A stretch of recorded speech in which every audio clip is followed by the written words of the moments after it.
Sometimes the child you never gave birth to can become the greatest blessing of your life. This is a story of Abigail, abandoned by her mother at just 10, raised by a stranger, and 16 years later, she did something that shocked everyone. Abigail was only 10 when her world shattered. She wasn't born into wealth or luxury, but she was born into love, at least in the beginning. Her father left before she could remember his face, abandoning her mother while she was still pregnant. That pain carved something deep inside her mother's heart, something that would never fully heal. Years later, she remarried, this time to a man who saw Abigail not as a child, but as a burden. He treated her with cruelty, always finding fault in her every move. And her mother, blinded by bitterness and broken promises, didn't protect her. She joined in the abuse, blaming Abigail for the life she never wanted, for the man who left, for the choices she regretted. One night, after what should have been a small mistake, her stepfather beat her so badly that she nearly died. He threw her out of the house, screaming that if she ever returned, he would kill her. Her mother stood there, silent. That night, Abigail had nowhere to go, but fate had other plans. Lily, her 10-year-old best friend, found her crying alone on the street. Without hesitation, she took her home. And that's where Benson came in. Benson was Lily's father, a man with 5 children of his own, 4 boys and Lily, his last born. Yet somehow, he always had room for more. He looked at Abigail not with pity, but with purpose. He saw the fear in her eyes, the scars on her body, and the silence in her soul, and he made a decision. He would raise her like his own. His wife, Gloria, was furious. She didn't want another mouth to feed, another responsibility, another reminder of someone else's failure.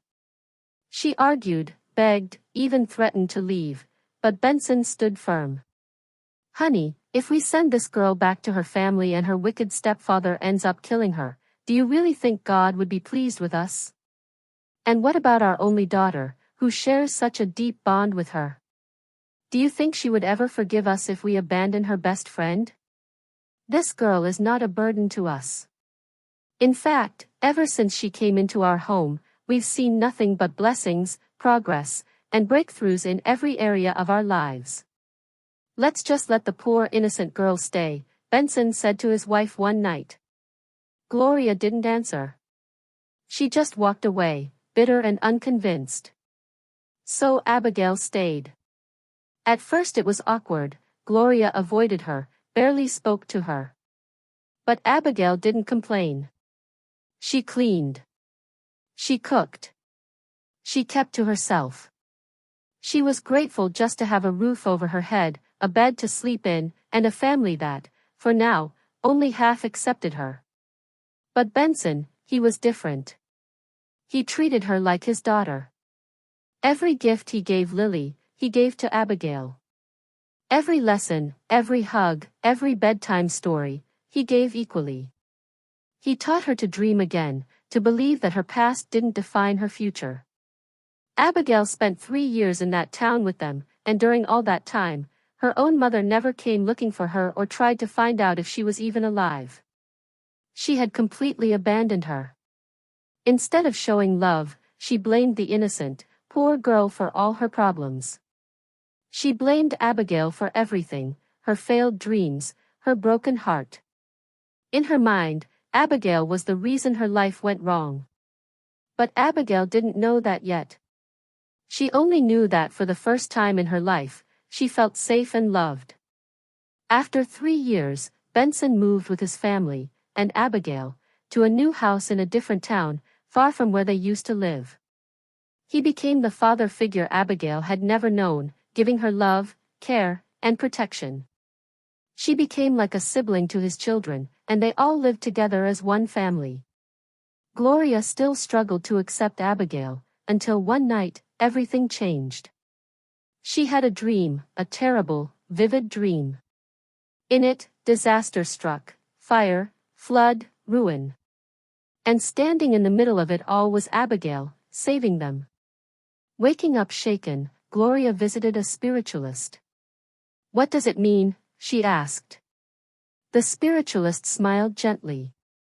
"That girl," he said, "is no ordinary child. She is a star, a blessing sent to your family for a reason. She will lift you from darkness. Protect her." From that day forward, Gloria began to change. She cooked for Abigail, hugged her, called her daughter. And when Benson noticed Abigail's voice, the way she sang in church, the way people stopped to listen, he enrolled her in music school without hesitation. Abigail's voice was more than just a gift, it was a miracle. From the moment she stepped into that music school, something awakened in her. It was as if every note she sang carried the weight of her pain, the depth of her resilience, and the fire of her hope. Her songs had power. They could bring people to tears, make them laugh, heal wounds they didn't even know they had. Benson and Gloria watched in awe as their once quiet, broken girl transformed into a shining light. She wasn't just learning music, she was becoming it.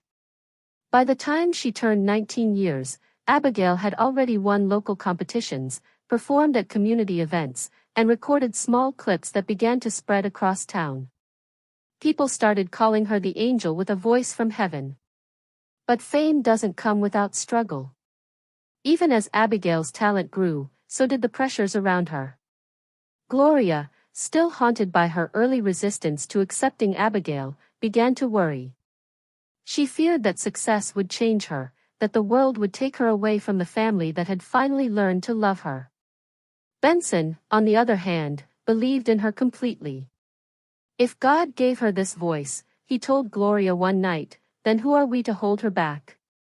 Lily, her best friend and sister in everything but blood, stood beside her through it all. She cheered louder than anyone at every performance, defended her when others whispered jealousy, and reminded her always of where she came from. Abigail trained harder. She traveled to bigger stages. She met producers, mentors, and artists who saw something rare in her. And then came the moment that changed everything. At 22, Abigail released her first professional single. It went viral. Within months, she was signed to an international record label. Tours followed, music videos, awards. Everywhere she went, she carried the names Benson, Gloria, and Lily with her. In every interview, she spoke of the man who took her in when no one else would, of the mother who once resisted her but now held her tight, of the sister who never left her side. She never forgot where she came from.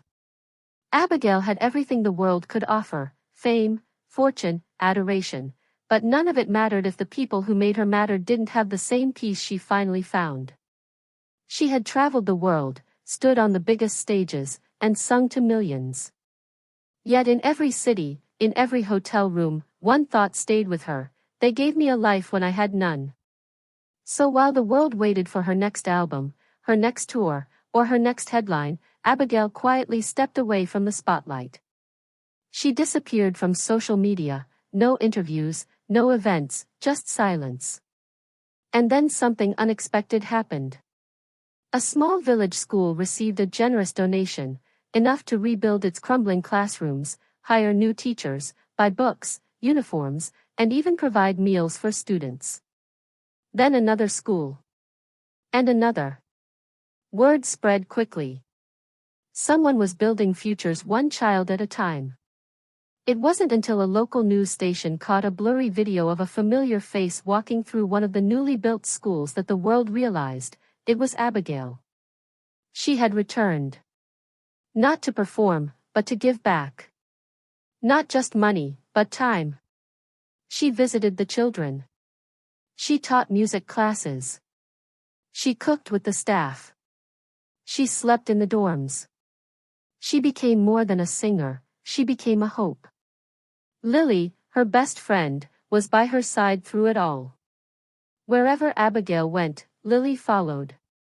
They were inseparable, so much so that fans began to call them twins.